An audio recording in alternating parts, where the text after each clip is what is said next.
A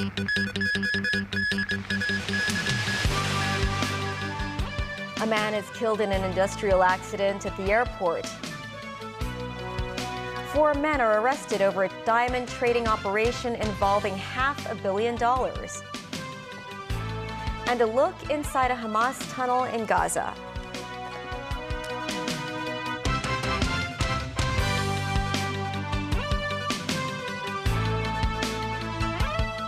Hello and welcome to TVB News. A 33-year-old man died in an industrial accident at an airport ground support engineering company in Cheklapkok this afternoon. The airport authority expressed deep regret over the victim's death, adding that it has asked the engineering company to file an investigative report. This marks the latest fatality among the more than 70 deadly work accidents across Hong Kong this year. Jackie Lin with more. The Fire Services Department deployed a disaster response and rescue team to the site, along with heavy-duty machinery for the rescue efforts. Medical workers from Northern Lantau Hospital also reached the building. The tragedy happened at around 1 p.m. in the building of an airport ground support engineering company on Catering Road West. A worker lost consciousness after being trapped underneath a collapsed work platform, reportedly around 1 to 2 meters above ground. The man was certified dead at the site. That's after his body was taken from under the machinery, which weighs about 10 tons. It's understood the welder was cutting a movable baggage loader, which would be handed to recycling companies. But the elevated platform collapsed, falling on top of him. Lau Ka-lok, executive member of the Association for the Rights of Industrial Accident Victims, said they have seen incidents involving elevated work platforms before, but it is less common for accidents to happen during the dismantling process. Lau cited sources that this time the victim was working on the ground near the hinge of the work platform before it collapsed onto him. Lee Kwang-sing, a safety advisor from the Hong Kong Construction Industry Employees General Union, said there are no set safety guidelines yet on the demolition or dismantling procedures for recycling. Apart from using hydraulic devices to prop up the platform, there should be wooden structures to bolster support, which was likely lacking this time, Lee said. Lee added there should be one more designated worker responsible for safety checks to prevent such accidents from happening again. Jackie Lin, TVB News. The Association for the Rights of Industrial Accident Victims said as of Wednesday there had been 27 industrial accidents this year, which led to 28 deaths. 25 of the casualties came from the construction sector. 13 fatalities involved falling from a height or off-the-ground accidents. 5 deaths were related to lifting operations. 3 workers were killed by electrocution. During the heavy rainstorm in early September, a security guard and a repair worker were swept by the deluge. While the government has increased occupational safety penalties and inspections at construction sites in recent months, the victims' rights group said that's not effective enough. The association said for construction companies, their past record of accidents should be included as a criteria during tendering processes for government projects. The group said that would be a more efficient way to motivate companies to put more importance to occupational safety. 4 people were arrested over money laundering in a case which involved $500 million and a transnational diamond trading operation. These are the artificial diamonds seized by the Customs and Excise Department in their operation last week. Officers said they exchanged intelligence with Indian counterparts early this year. In a joint investigation, the authorities say they found a syndicate that had established diamond trading companies in Hong Kong and India. The syndicate was found to trade diamonds between the SAR and India 130 times in 2021. The group was also alleged to have been exporting synthetic diamonds with low value, but claimed they were expensive natural diamonds. The 4 suspects, aged between 30 and 56, have been released on bail. 3 members of the returning Valiant group pleaded guilty to charges, including conspiracy to cause explosions in court and other public places. The 3 are Ho Yu Wang, Kwok Man Hei, and Chung Ho Young. They were members of a pro-independence group. The 3 were accused of planning to bomb public facilities in the city to threaten the SAR government or the central government. The trio have been sentenced to between 2.5 and 6 years in prison. Turkish President Tayyip Erdogan compared Israeli Prime Minister Benjamin Netanyahu to Adolf Hitler.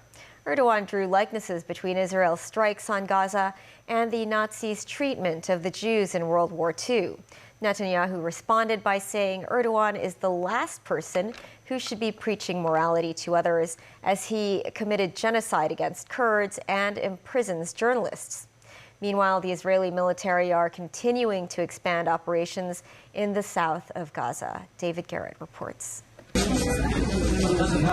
Hospitals in places like Khan Yunis continue to receive daily casualties. The World Health Organization said its staff had seen thousands fleeing strikes nearby.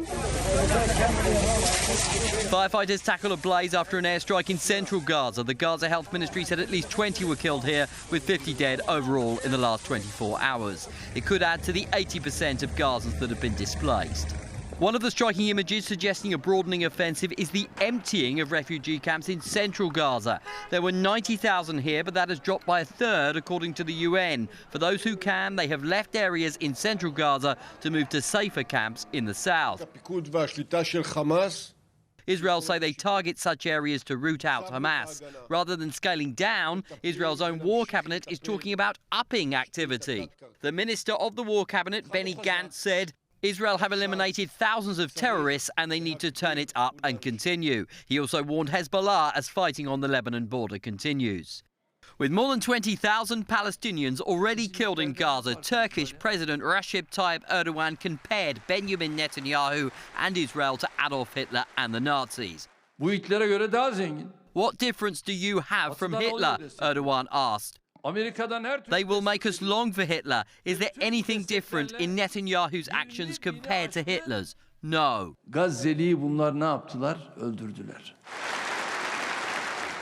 With over 100 hostages still missing in Gaza, families of those held gathered at Tel Aviv airport to remind those coming to and leaving Israel. The location for the rally was poignant for this father whose son was abducted from the Supernova concert by Hamas. Hirsch has a one-way ticket to go traveling around the world. This is a trip that he's been planning for a long time, he's been dreaming about for a long time. He's unfortunately not going to be taking off on the trip today, but we are hoping and praying that he's going to take off on this trip soon. His family would give anything to get Hirsch home safely. David Garrett, TVB News. With Israeli forces now in control of much of Gaza, they have found numerous tunnels used by Hamas. This report from NBC News. We start our journey into Gaza at Erez Crossing, the border checkpoint ransacked by Hamas on October 7th, now in shambles. Entering northern Gaza on foot, the sounds of gunfire ricochet across the desert. As we pass a vast wasteland of mangled steel and concrete blocks, tanks rolling by, and the hum of Israeli drones overhead. The Gazans call them mosquitoes, and they are a daily reminder that everyone here is being watched. The Israeli military has brought us here to see what it says is evidence of how Hamas has burrowed itself into Gaza's population. You've got reinforced concrete. They have electrical wires. There is plumbing overhead. I'm about 5'8", and you can see this goes way above my head, so it's probably about 10 feet tall. NBC News can't verify what this tunnel was used for or when. But Israel is under increasing pressure to prove its allegations about Hamas, especially after its deadly onslaught at Gaza's largest hospital last month. Several independent analyses later raised questions about Israel's claim that Hamas had command and control facilities deep underground. Showing these tunnels to the media, is this an effort to justify incredible numbers of Palestinian deaths? I think this is an effort to justify the fact that we have no choice but to be in Gaza fighting Hamas, and that those civilians were condemned the moment that Hamas built these tunnels underneath them. Tonight, the war fueling tensions across the region. An attack drone launched against U.S. forces in Iraq. Hezbollah saying it launched 30 rockets at Israel's northernmost city. And yet more airstrikes in Khan Yunis, Gaza's second largest city. Josh Letterman, NBC News, the Gaza Strip. In the U.S., Colorado's ballot ban on Donald Trump for engaging in insurrection is being challenged in the Supreme Court by the state's Republican Party. Colorado's highest court banned Trump from running in next year's election after his involvement in the Capitol riots of 2021. A 4-3 vote of their top justices upheld a rarely used Constitution amendment. The U.S. Supreme Court has never ruled on this before. Trump's legal team said they are planning an appeal as well. Still ahead, Beijing announces major plan for the Greater Bay Area. Russian President Vladimir Putin building closer ties with India. Former European Commission President Jacques Delors dies.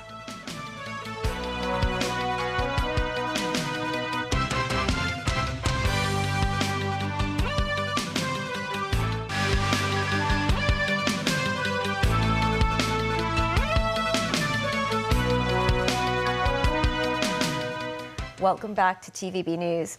The State Council has passed 4 development plans for the Greater Bay Area, which aim to promote a world-leading business environment and improve regional connectivity. They include closer ties and business cooperation between Hong Kong and 2 mainland cities, Shanghai and Hengqin. Jackie Lin with more. One centerpiece document that sets out the development blueprint is the 3-year action plan for the development of an international first-class business environment in the Greater Bay Area. More details were unveiled in a National Development and Reform Commission press conference.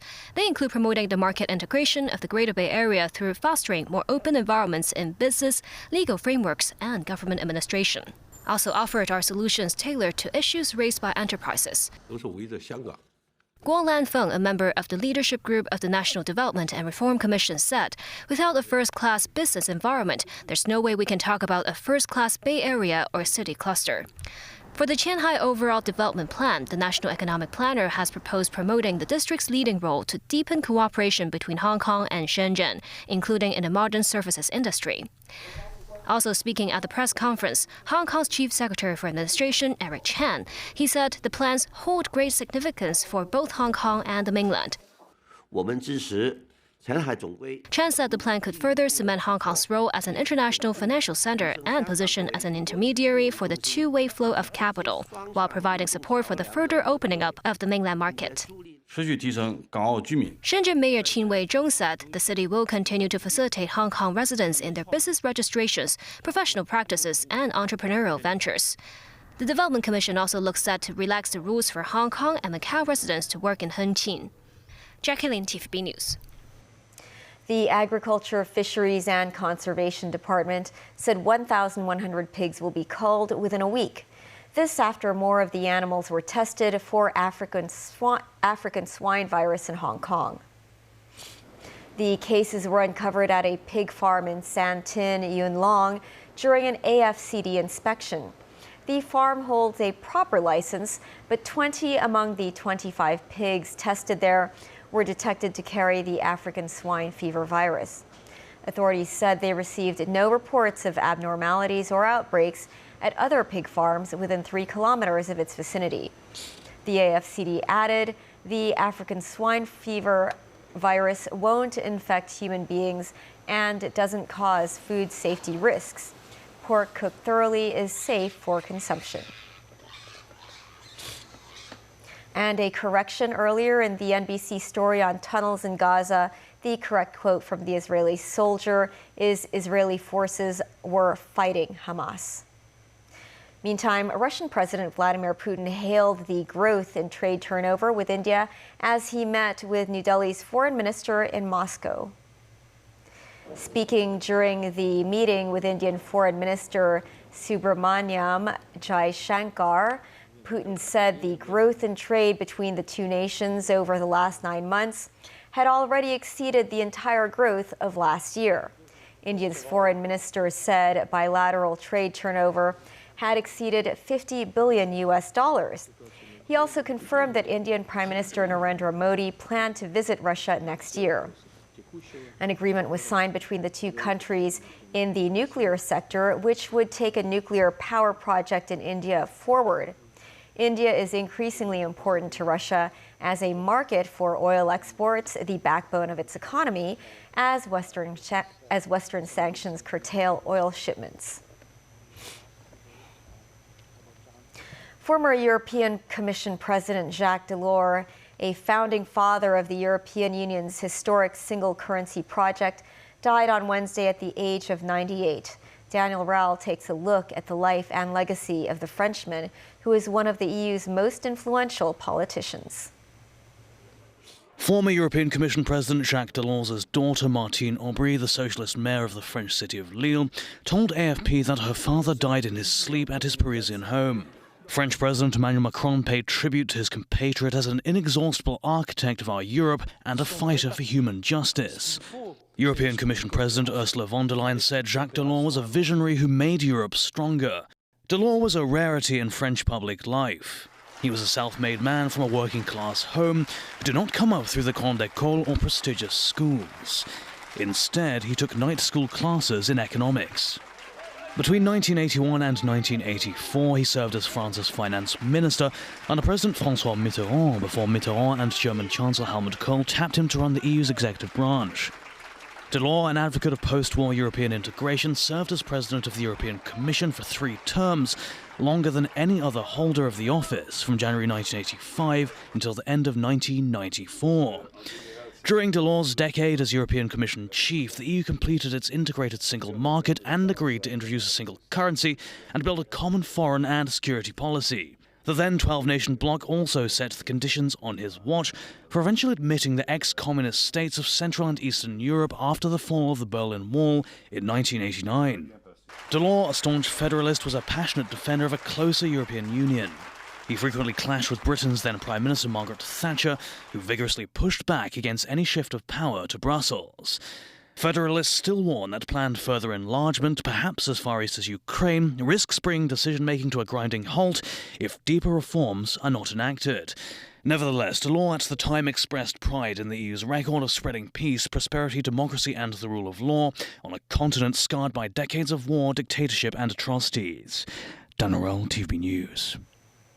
Gaston Glock, the Austrian developer of the handgun that bears his name, died on Wednesday. He was 94 years old. The Glock company announced his death.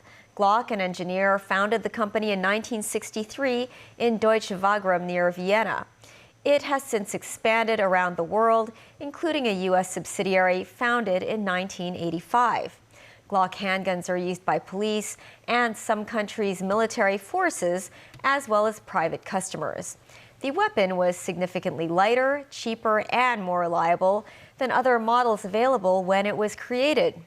However, it has also been blamed for gun violence.